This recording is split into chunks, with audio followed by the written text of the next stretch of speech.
All right, today we are going to tackle two of the biggest, most powerful tools in modern software, Docker and Kubernetes. But look, let's forget all the complicated jargon for a minute. Instead, we're going to take a trip to a world of floating mountains and, interconnected life to see how our digital world is evolving in pretty much the same way. So let's get into it. This quote right here, this is our North Star for today. It points to a massive shift in how we think about software. For years, the biggest headache for any developer was hearing that one dreaded phrase, well, it works on my machine. We are finally moving away from that. We're getting away from this fragile code that only works in one hyper-specific place. Instead, we're building what you could call digital organisms, applications that are designed from the ground up to adapt, to survive, and to thrive, no matter where we put them. Okay, so to really get our heads around this complex digital world, let's imagine it as the biological world of Pandora. It's a perfect analogy. And in this world, we're going to find three key components that have these incredible parallels in software development today. First up, you've got the creature. In Pandora, this is just an individual animal, right? A unit of life with a very specific purpose. Well, in our world of code, that's your application. It's a single piece of software designed to do one thing and do it well, like run your website or process some data. Simple enough, right? Now, how does that creature survive if you move it from the forest to the mountains? It needs a biopod, a stable, self-contained unit that has everything the creature needs to live, all the air, all the food. This is exactly what Docker is. It packages your application, your creature, and all of its dependencies into a neat little box called a container. This guarantees it runs identically everywhere.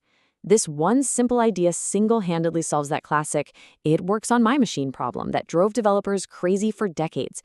It's a total game changer. And this is where the scale just explodes. See, one creature in a biopod is cool, but modern apps are entire ecosystems.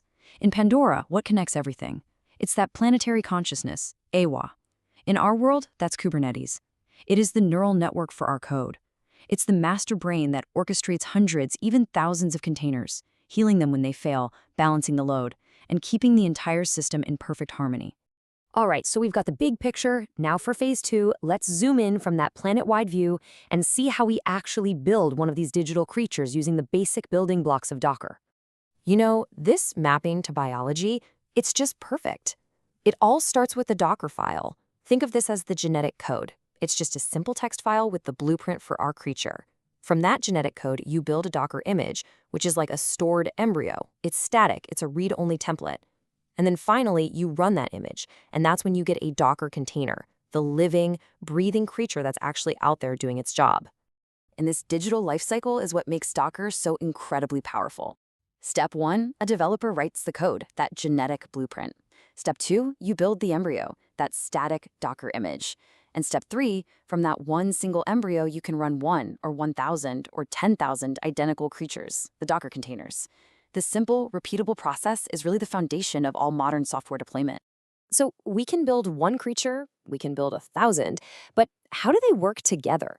Real applications aren't just one container, they're dozens, all needing to talk to each other and cooperate. So let's zoom back out and see how Kubernetes manages this whole incredible ecosystem. And that's the multi-million-dollar question, isn't it? If you have thousands of these containerized apps running around, how in the world do you manage them? How do they find each other? How do you make sure the right number of them are always running? You absolutely cannot do it manually. It's impossible. You need a master plan. You need a set of blueprints. The most fundamental blueprint in the entire Kubernetes world is the pod. You can think of it just like a biochamber. It's the smallest little unit you can create and manage, and its main job is to house one or more of our containerized creatures, giving them a shared home to live in with shared resources. Okay, so we've got our basic housing unit, the pod. But how do we tell the system what we actually want it to look like? Well, that brings us to the master plan itself, the deployment. This is where you declare what we call your desired state. You tell Kubernetes, hey, I want 3 copies of my web server creature running at all times. No more, no less. Kubernetes then takes over and just makes it so. If one of them dies, boom, it instantly creates a new one to take its place. Now, that's amazing for something like a web server, which is stateless. But what about creatures that need to remember things, that have a unique identity, like a database? You can't just replace it with a random clone. That would be a disaster. For these memory-sensitive parts of our world, we use a different blueprint called a stateful set. It's specialized to guarantee that creature always has a stable, persistent identity. Awesome. So our creatures are running, they've got their identities sorted. But what if we need to give them new instructions without having to go back and change their DNA? That's what a config map is for. It lets you pull configuration details, like an API endpoint, outside of the creature. This means you can change the config map, and all the creatures will pick up the new instructions on the fly, without needing to be rebuilt from scratch. So now our creatures are configurable. But with all these pods being created and destroyed constantly, their network addresses are always changing. How does one creature reliably find and talk to another one? That's the job of a service. It acts as a stable, permanent network address.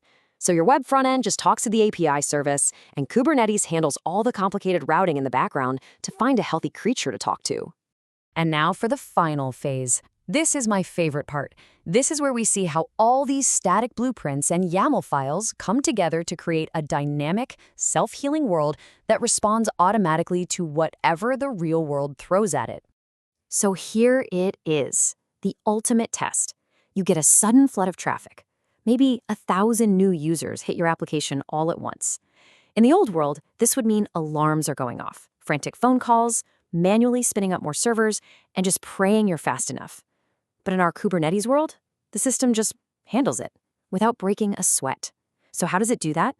This automatic response is so elegant. It's a simple 3-step process. First, the trigger. A little thing called a horizontal pod autoscaler, or HPA, is always watching. It sees CPU usage spike past, say, 70%. Second, the action. The HPA immediately tells the deployment, hey, we need more hands on deck. And third, the result. New pods spin up almost instantly to handle the load. Then, when the traffic dies down, it automatically scales them back. It's a system that adapts to pressure, just like a real ecosystem. The key takeaway here is that this entire harmony is maintained by something called the Kubernetes control plane.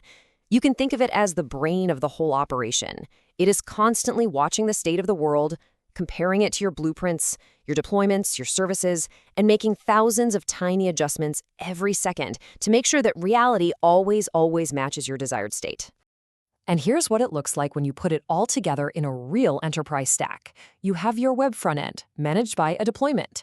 You have your business API, being scaled up and down automatically by an HPA. Your critical database is kept safe and stable by a stateful set, and the whole thing is tuned with external config maps for general settings and secrets for sensitive data like passwords.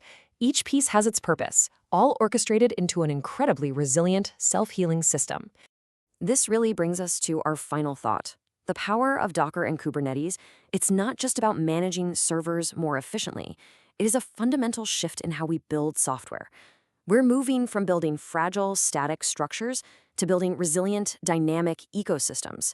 So it really leaves us with a big question. Now that we have the power to build these self-healing digital worlds, what are we going to choose to build in them?